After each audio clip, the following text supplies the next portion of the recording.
They laughed when I walked in. 30 minutes later, they were silent, staring at my face on the Forbes cover. Aunt Brenda had started it, of course. She always did. "Still freelancing on the internet, Maddie?" she asked, loud enough for the whole table to hear. Then came the fake concern. "I heard coding is fun. Like Sudoku with caffeine." She laughed at her own joke. So did Uncle Ron. My mother tried to change the subject, weather, wine, something safer, but it was too late.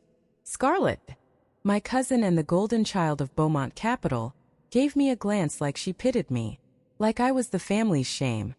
Still pretending to be a startup founder, I sat quietly smiling. Let them have their moment, because mine was coming. That's when Jenkins walked in, our butler since I was a kid. He never interrupts dinner, but tonight he entered with white gloves, a silver tray, and a magazine. "Special delivery for Mr. Carter," he said. My father, Charles Carter, founder of the firm that built half the downtown skyline, took the magazine, barely looking, until he flipped it, and then everything stopped. He froze mid-sentence. His glass hovered in the air. His mouth opened, then didn't say a word. One by one, everyone turned. He slowly held the magazine up for all to see. And there I was, on the cover of Forbes, wearing my black turtleneck, arms crossed, standing in the Lock Sentinel headquarters with the San Francisco skyline behind me. The headline read, "Madeline Carter, the billionaire no one saw coming." They didn't know I'd been building a financial cybersecurity empire for 3 years. They didn't know Lock Sentinel had just hit a $6.4 billion valuation. They didn't even know I had a plan all along. But tonight, they were about to find out. If you've ever been underestimated by the people who should have supported you the most, you're not alone. Tell me where you're watching from. And if this moment reminds you of your own, share it. Because sometimes silence isn't weakness, it's just the calm before your story explodes. You'd think they'd be proud. A daughter, a niece, a granddaughter, on the cover of Forbes, standing at the helm of a company shaking up global finance. But no, the room wasn't filled with pride. It was filled with disbelief. I could see it in their faces, a calculation happening behind every frozen stare. Like they were trying to rewrite our family history in real time, trying to figure out how I had pulled this off, without them noticing. But I suppose that was the whole point. For years, I had lived in the shadow of a name, Carter. That meant power on Wall Street and silence at the dinner table. We didn't talk about feelings. We talked about mergers, portfolio shifts, and strong Q2 results. My father, Charles Carter, built Carter and Boone Capital from a 3-person office in Denver into one of the largest private equity firms in the Western U.S. He wasn't loud. He didn't need to be. His name opened doors. His handshake closed deals. My mother, Catherine, came from old oil money in Texas, elegance and strategy disguised as grace. She mastered the art of praise that sounded like concern. "Madeline, you're so imaginative. Let's just hope it translates to something real one day." Scarlett, my cousin, was the benchmark. She had followed the path perfectly. Wharton, Goldman, then straight into the Carter-Beaumont merger team. She wore Chanel like it was her birthright. 24. She closed a $200 million real estate deal and was treated like the second coming of Buffett. And me? I was the outlier, the disappointment, the one who turned down every family internship. The one who traded New York skyscrapers for Palo Alto garages and private clubs for co-working spaces that smelled like ambition and stale LaCroix. And yet, I had built something bigger than any of them had ever imagined. Still, standing in that room, I could feel it. Even with the magazine cover in their hands, they didn't know how to process what they were seeing. It wasn't just about the money. It was about control. They didn't groom me. They didn't bless this path. And now, they couldn't take credit for any of it. I watched Aunt Brenda blink at the cover like it might disappear if she stared long enough. Her lips parted like she was about to speak, but no sound came out. That was new. My father finally lowered the magazine and cleared his throat. "How long have you been doing this?" Doing this? Like I picked up a new hobby. I kept my voice steady. 3 years. He looked down again, his thumb brushing over my photo on the glossy page. "You're A.M. Carter?" I nodded. "Founder and CEO. Scarlett leaned in closer. "Wait, you're the one who built Lock Sentinel?" She sounded breathless. I didn't answer. I didn't need to. She already knew. Her voice dropped. You built the algorithm? I gave a small smile. Designed it. Trained it. Led the team. Yes. Scarlett looked at me like I was a stranger, or worse, someone she had underestimated. Madeline. My mother finally said, her voice sharp but faint, like she was remembering how to speak. Why would you keep this from us? I turned to her. Because I knew what you'd do if you found out. Silence. You try to help. Offer resources. Position it as a family project. And then slowly, take control of it. My father frowned. We only ever wanted what was best for you. No. I said softly. You wanted what you thought was best for me. His jaw clenched. I saw it, the realization crawling in behind his eyes. You don't understand, I continued. I needed space. To build something that wasn't stamped with the Carter name before it had a chance to breathe. My grandmother, who had been silent the whole time, finally spoke. You always were a stubborn girl. She said, her voice calm but brittle. Too clever for your own good. I met her gaze. No, Gran. I was just tired of being told that cleverness only counts when it wears a suit and sits on the 42nd floor. And that was only the beginning. I wasn't supposed to think like that. Not in the Carter family. Not when you're born into a legacy that has already decided who you're meant to become. When I was 11, I built a weather app for fun. It could pull satellite data, predict local shifts, and send custom alerts. My dad glanced at it once and said, that's cute. But let's focus on math that actually matters. He meant finance, risk ratios, market volatility. When I was 13, I asked for a beginner's robotics kit for Christmas. I got a monogrammed leather planner instead, from Gran. And when I was 15, I came downstairs excited because I'd just been accepted to a summer coding boot camp at Stanford. Aunt Brenda actually laughed out loud. Oh, sweetie, she said. I thought you'd grown out of the computer phase. I hadn't.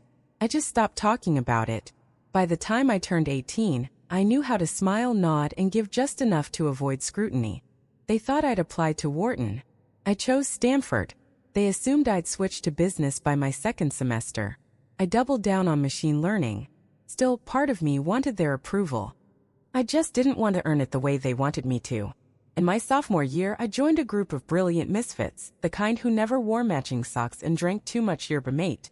Together, we launched a peer-to-peer lending platform designed to bypass traditional banks. For a while, it actually worked. Until it didn't. We got crushed under federal compliance laws we didn't fully understand. The platform collapsed within 6 months. We lost all our seed funding. And I lost something deeper. My sense of direction. For weeks after that, I barely left my apartment in Palo Alto. I stopped answering calls. I lived on ramen and vending machine coffee. And I thought maybe they were right. Maybe I was just pretending. One night, around 3 a.m., it started raining. Not the soft kind. The kind that hits the glass like it's trying to remind you of something. I couldn't sleep. So I stared at the ceiling, letting the storm rattle the windows. And for some reason, I thought of my grandfather's old safe. He kept it in his study back in Colorado Springs, this heavy, analog monster with a brass combination dial. As a child, I was obsessed with trying to crack it. Of course, I never did. My grandfather would smile and say, real protection isn't always about locks, it's about who holds the key. That night in the rain, I imagined that same safe hacked. Not physically, but digitally. Failing to protect anything because it was never meant for threats like these. That's when it hit me. Banks, brokerages, wealth management firms, all of them, holding trillions of dollars in assets, were running on outdated security systems. Systems patched together over decades, never built to withstand AI-generated attacks or real-time fraud patterns. And I was the only Carter who knew both languages. The language of finance and the language of code. I didn't sleep at all that night. I sketched out architecture on napkins, notebooks, my bathroom mirror. And by sunrise, I had a name. Lock Sentinel. It wasn't flashy. It wasn't pretty. But it was solid. A system that could learn from attacks, adapt in real time, and build trust between institutions and innovation. The next day, I emailed 3 people. Zoe, a cryptography genius who wore noise-canceling headphones even when not plugged in. Micah, an ex-banker who left after exposing an internal fraud ring. Jordan, a non-binary data engineer who'd been rejected from 5 big firms for culture mismatch. We met in a borrowed garage with nothing but folding chairs and a pizza box for a whiteboard. And we started building. One line of code at a time. No outside noise. No Carter name. No expectation but our own. You see, Lock Sentinel wasn't built out of ambition. It was built out of defiance. It was my way of saying, if I don't belong in your world, I'll build my own. We didn't look like the next billion-dollar company. We looked like a study group that had overstayed its welcome in a borrowed garage. Zoe coded in bursts of brilliance, then slept in 15-minute cycles on the floor. Micah kept financial spreadsheets taped to the walls with duct tape. Jordan designed UX flows while eating cereal straight from the box. We weren't pretty. We weren't polished. But we were real. And we believed. That belief carried us through the first 3 months. No salary. No insurance. Just purpose. We called banks. Cold emailed compliance officers, ran demos for assistant managers who ghosted us the next day. Nothing stuck. Until one name answered, Elliot Graves. Graves was infamous in Silicon Valley. He didn't do pitch decks. He didn't believe in buzzwords. And if you wasted his time even once, he never took your call again. His assistant scheduled us for 7 minutes. We prepped for 70 hours. That morning I wore a $39 black turtleneck and borrowed shoes from Zoe. Jordan found a coffee-stained projector. Micah nearly threw up in the lobby. At 9 a.m. sharp, Graves walked in. No handshake. Just, you've got 5 minutes. Impress me. I didn't talk about vision. I showed him what we'd built. Live demo. Simulated threat injection. Real-time fraud detection. Automatic protocol evolution. After 3 minutes, he leaned back. Raised an eyebrow. You know finance? I nodded. My last name is Carter. He blinked. As in? I cut him off. Not important. What matters is I speak both languages. Wall Street and AI. A beat of silence. Then he stood. Get your lawyer on the phone. I'm in. He wired $2 million that afternoon. I sat in a laundromat that night, watching my clothes spin in circles, too stunned to move. Not because of the money. Because someone had finally looked past my last name and seen the work. That changed everything. We moved from garage to a shared workspace in Soma. Hired 5. Then 12. Banks started listening. Smaller ones first, regional firms, credit unions. Then came First Continental. They were the first to run Lock Sentinel across all internal transfer systems. They didn't care about the founder's last name. They cared that our algorithm flagged a multi-million-dollar phishing attempt their legacy system missed. That success turned into a ripple. Then a wave. By the end of year 2, Lock Sentinel had grown from 3 people to 86.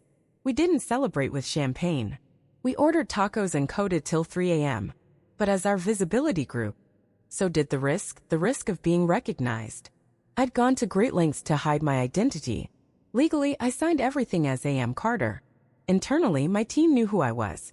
But we agreed, let the brand speak louder than any surname. They called me Mads. Into the outside world, I was just A.M. Carter. I avoided camera interviews. Skipped award ceremonies. Even our company page didn't list me by name. To investors, I explained it as a branding strategy. Let the product lead, not the personality. But privately, it was armor. If my family found out too soon, they'd find a way to claim it. To call it a joint effort.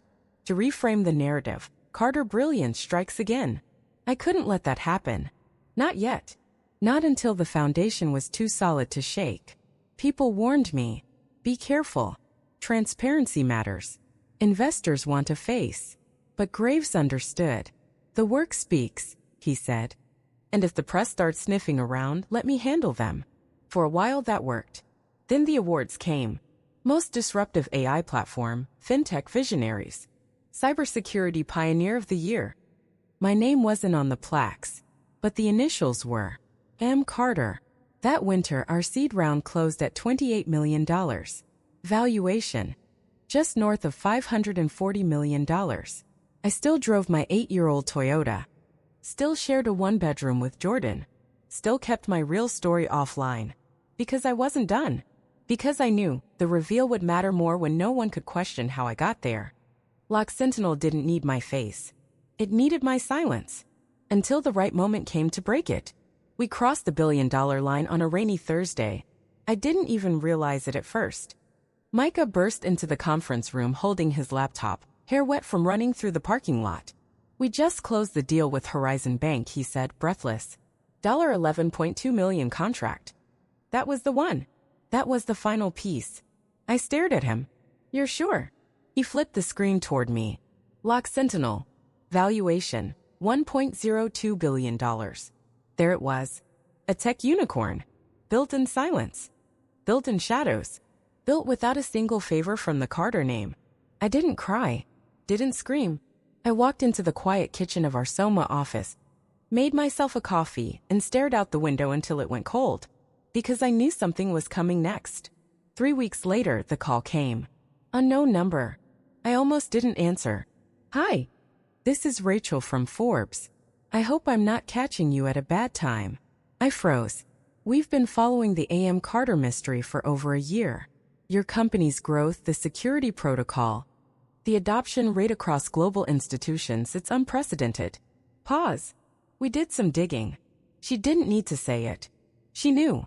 "We'd like to feature you on our next cover. A full profile. We want to tell your story, the real one." For a moment, I didn't breathe. And then I said the words I never imagined I'd say out loud. "I'll do it." Pause. "But under one condition." "Which is?" "You use my full name." A longer silence this time. "Madeline Carter?" "Yes." I could almost hear the smile in her voice. "We'll book the photographer." The shoot took place in our new high-rise office downtown. No smoke. No special lighting. Just me in a black turtleneck, arms crossed, San Francisco skyline behind me. The headline was simple. Punchy. Perfect. Madeline Carter, the billionaire no one saw coming. I didn't tell anyone. Not my team. Not my friends. Definitely not my family. Let it be a surprise. Weeks passed. The magazine went to print. I thought I was ready. And then Aunt Brenda called. "Maddie, are you coming to the family dinner this Sunday?" Her voice was syrupy. Like she wanted to sound sweet but couldn't quite fake it. I wasn't planning to. "Don't be dramatic," she said, chuckling. "We haven't seen you in ages." I hesitated. Then I thought about the magazine. Thought about the cover. Thought about the moment that was waiting for me at that dinner table. "Sure," I said. "I'll be there." The Carter estate hadn't changed in years. Same manicured lawns. Same gold-plated fountain. Same walls covered in oil paintings of ancestors I never met. But this time, I was different. I parked my modest electric sedan between a Maserati and a vintage Bentley. I wore a navy dress, sleek, tailored, but quiet. No designer logos. No jewelry. Just confidence. Jenkins, our butler since I was 7, greeted me with his usual nod. "Miss Madeline," he said. "They're expecting you in the East drawing room." I paused.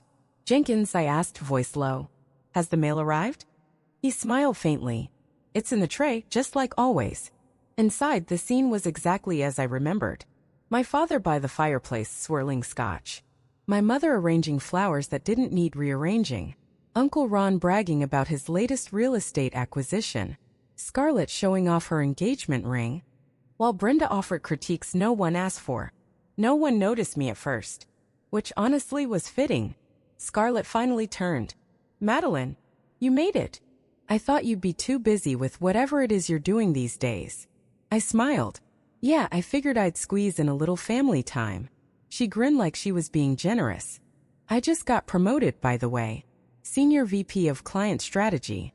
"Congrats," I said. "That's a big title. You still working in tech?" Aunt Brenda asked from behind her wine glass. I nodded once. "Still building things. Anything we'd know?" she said, voice light but her eyes sharp. "Probably not," I replied. The irony made my chest ache. They were still asking the same questions. Still seeing me as someone playing pretend. And tomorrow, when the world saw that cover, they'd realize just how wrong they'd been. Dinner was served at exactly 8. Just like always. The staff filed in with precision. Soup, salad, entree, every plate perfectly spaced. Every glass filled just below the rim. Crystal clinked against porcelain. Small talk floated like perfume. If you didn't know better, you'd think we were a perfectly functional family. But I knew better. Because beneath the surface of every sentence was hierarchy. Scarlett's new promotion. Uncle Ron's latest property in Aspen. My father's hedge fund performance. Nothing about ideas. Nothing about meaning. Only metrics. And me? I nodded. Smiled. Ate exactly 2 bites of each course. Waiting. Jenkins re-entered the room halfway through the main course. He walked in as he always did, graceful, quiet, confident. But this time he carried a silver tray. On it, a single item. Face down. The latest issue of Forbes, sir, he said, stopping behind my father. Charles Carter barely looked up. He accepted the magazine without a word. His eyes still half focused on the conversation about market shifts, until he turned it over. And then everything changed. His sentence stopped mid-word. His hand froze mid-air. The room paused. It was like someone had hit mute on the world. Slowly, almost reluctantly, my father lifted the magazine into view. And there it was. My face. Confident. Unapologetic. Black turtleneck. Arms crossed. San Francisco skyline behind me. The headline burned across the page like a scarlet letter they never expected. Madeline Carter, the billionaire no one saw coming. My mother's fork clattered against her plate. Scarlett's mouth opened slightly, but no words came out. Aunt Brenda choked on her wine. No one moved. No one breathed. It was the loudest silence I had ever heard. My father cleared his throat. Twice. Then he looked at me, really looked. This is real. I nodded. Scarlett blinked. You're A.M. Carter? Yes. The founder of Lock Sentinel? Correct. Uncle Ron leaned forward. The one First Continental switched to last quarter? Among 21 other institutions. My mother covered her mouth with one hand. 6 billion. 6.4, I corrected gently. Aunt Brenda turned toward me, eyes wide. How long have you been hiding this? I wasn't hiding. I said calmly. I was building. My father stood up slowly, as if unsure whether the ground still respected him. You could have told us. I held his gaze. If I had, would you have listened? He didn't answer. Because we both knew the truth. Scarlett broke the silence. You created Lock Sentinel and never told your own family? I tilted my head. You created your entire career on the Carter name. I created mine outside of it. She flinched, not visibly, but in her eyes. Uncle Ron muttered, so what now? You're famous. I shrugged. I'm not interested in fame. Just in doing the work. My grandmother, silent until now, finally spoke. Her voice was soft. Measured. Sharp as ever. You did all this without us? I nodded. Sometimes, distance is the only way you can grow. The dam broke after that. Questions came like hailstones. When did you start? Who funded you? Is there a board? Why A.M. Carter? I answered them all. Without apology. Without flinching. Without lowering my voice. Because in that moment, for the first time in my life, I wasn't asking for space. I was taking it. When the plates were cleared and the magazine had passed from hand to trembling hand, my father spoke again. There's going to be attention now. Press. Investors. Pressure. I smiled. There already is. He looked tired, but not angry, just displaced. Like the world had shifted slightly and no one warned him. You're not part of the Carter Fund? He asked almost hopefully. I shook my head. Lock Sentinel is independent. Entirely. I own 67%. He exhaled slowly, then sat back down, staring into the empty glass in front of him. My mother reached for my hand but didn't say a word. Not yet. Maybe she didn't know how. I stood. Quietly. Deliberately. I didn't come here to rub this in your faces. I looked around the room. I came here because, for once, I wanted you to hear the truth directly from me. Scarlett looked down at her lap. Uncle Ron busied himself with his napkin. Aunt Brenda stared straight ahead. Jaw locked. My father lifted the magazine again. I never imagined, he said softly, that the one we underestimated would be the one to outbuild us all. I gave him a quiet smile. That's the thing about silence, I said. It doesn't mean someone's lost. It might mean they're finally found. The days after the dinner were quiet. No angry phone calls. No dramatic interventions. Just silence. But this time it felt different. It wasn't the cold silence of dismissal. It was the quiet that comes after impact, when people are still trying to understand what just hit them. I didn't chase their approval. I didn't follow up. I got back to work. Lock Sentinel signed 2 more global banks within a month. Our European expansion moved faster than projected. Graves called me one evening and said, "You've built a firewall around the future." Carter. I laughed, but he meant it. As I left the Carter estate that night, I caught a glimpse of Scarlett still holding the magazine. Not with jealousy, not even resentment, just thoughtfulness. That's when I knew something had shifted. Then, something unexpected happened. Scarlett sent me an email. Subject line: lunch? Just us. We met at a small bistro in Soma. She arrived in beige Valentino and 3-inch heels that clicked with precision. I wore sneakers. She sat down, pulled off her sunglasses, and sighed. "I've been thinking about what you said." She began. "That I built my career on the Carter name and you built yours without it." She paused. "I think I resented you because you didn't need the machine. You built your own." I didn't say anything. "And now," she continued, "I want to build something too. On my terms." I smiled. "You will." That lunch didn't solve everything, but it opened a door. Sometimes, that's all you need. 3 months later, I invited the family to dinner. But not in Colorado. In San Francisco. In my penthouse. Modern. Open. No inherited furniture. No oil paintings. No gold trim. Just glass, steel, and light. Jenkins had retired years ago. But when I called, he didn't hesitate. "I want to see it with my own eyes," he said. So yes, Jenkins flew in with my parents.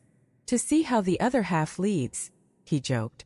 My mother stood for 5 minutes in front of a large digital display, our global threat monitoring system, visualized as a constellation of glowing blue nodes. "It's beautiful," she whispered. "It's security," I replied. "But yes, it is." Dinner was nothing like the ones we had in Colorado. No assigned seating. No dress codes. We passed dishes around the table like friends. My executive team sat beside my uncles. Scarlett poured wine for Zoe. My father didn't give a speech. But when dessert came, he tapped his glass. "I spent most of my life believing that tradition was the highest form of success," he said. I found him alone by the window earlier that evening, staring out over the skyline. He didn't say much. Just held the magazine again and turned it in his hands. "I missed a lot, didn't I?" he murmured. I didn't reply. Some answers don't need words.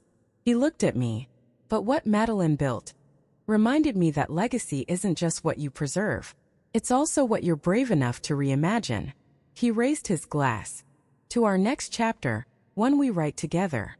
I didn't cry, but for the first time in years, I felt home. That night, as the city lights shimmered across the bay, I stood alone on the balcony. The wind was soft, the fog gentle, and I thought about every version of me I'd had to become to get here. The girl with the robotics kit no one took seriously. The student who failed her first startup. The founder who signed every contract as A.M. Carter because she wasn't ready to be Madeline yet. And now? Now I was both. 6 months later. Forbes ran a follow-up story. This time, the cover showed 2 buildings side by side. The neoclassical headquarters of Carter and Boone, and the sleek glass tower of Lock Sentinel. The headline read, "When legacy evolves, a family that learned to let go and grow." In the end, I didn't destroy the Carter legacy. I expanded it, not through rebellion, but through resilience. Not by shouting, but by building. Not with their permission, but with my own conviction. If you've ever been told you don't belong where you dream of going, remember this. You don't need to be chosen. You just need to choose yourself. Because sometimes the people closest to you are the last to see your worth. But that doesn't make it any less real. Thanks for listening. If this story reminded you of your own, share it.